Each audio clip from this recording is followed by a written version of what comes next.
As in my life as a servidora na nanupala sa ibang planeta.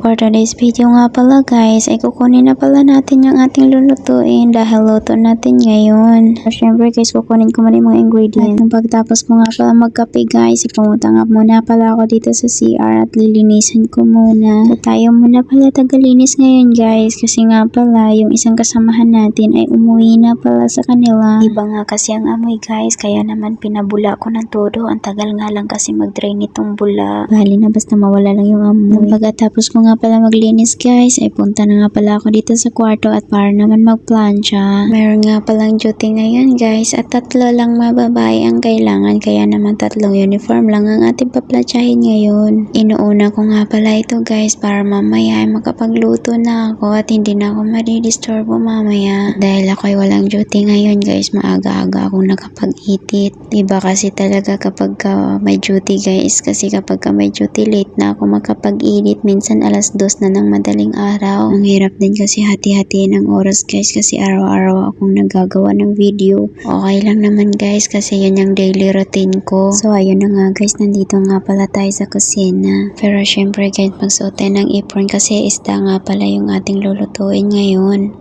Fish stick nga pala ang lutuin natin ngayon guys, kaya kailangan talaga na maipron tayo para hindi naman tayo mangangamoy isda yung ating damit. Pagkatapos kong linisan guys, ito naglalagay na nga pala ako ng panpalasa dito. Naglagay na nga pala ako dito ng magic sarap guys, asin tsaka paminta na konti. Naglalagay nga din pala ako ng konting harina dito guys, at para naman hindi didikit sa ating kawali. Nung nagpainit nga pala tayo ng kawali dito guys, naghiwa na nga pala tayo ng ricados na ating gagamitin mamaya. Ito nga guys, naghiwa na pala ako dito ng bawang at saka itong sibuyas. At nung pagkatapos nga guys ay kumuha pala tayo ng pangalawang sibuyas dito. At bilog-bilog nga lang pala ang gagawin nating hiwa dito guys, at kasi tataping lang nating ito mamaya kapag kaluto na yung ating niluluto. At ito na nga pala yung kinalabasan guys, hinihiwalay ko. Hindi ko nga pala na videoan guys na napaglagay ko na ng isda at ito na nababaliktarin na natin. At dahil nilagyan ko siya ng harina, kaya naman hindi siya masyadong madikit sa kawali. At dahil luto ng ating first batch, atin na itong hanguin at ilalagay na natin yung pangalawang batch. At nung luto na nga lahat guys, ay tinanggalan nga pala natin ng konting mantika. Ganun pa rin ang kawali ang gagamitin natin at ilalagyan na natin ng mga bawang at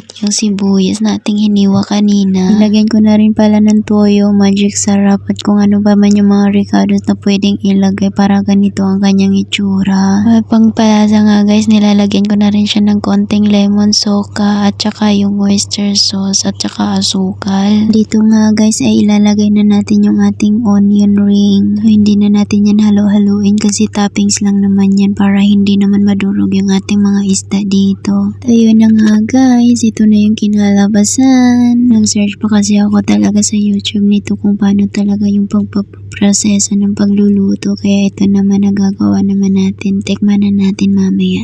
Fast forward nga guys, nitong kinahaponan, merienda nga muna tayo at ito nga yung aking ginawa ay isang cappuccino. Partner ko nga lang pala tinapay, kaya naman hindi na ako nagugutom at hindi na ako maghahaponan mamaya. Dito nga guys, kahit anong gusto mong kainin, pwede mo makain pero bibili ka na nga lang. Mamaya nga pala guys ay magiging busy na ako, kaya naman ngayon wala ay cellphone muna at kakain muna para pagkakikilos ay busog. Hanggang dito na nga lang muna guys, see you sa susunod kong video.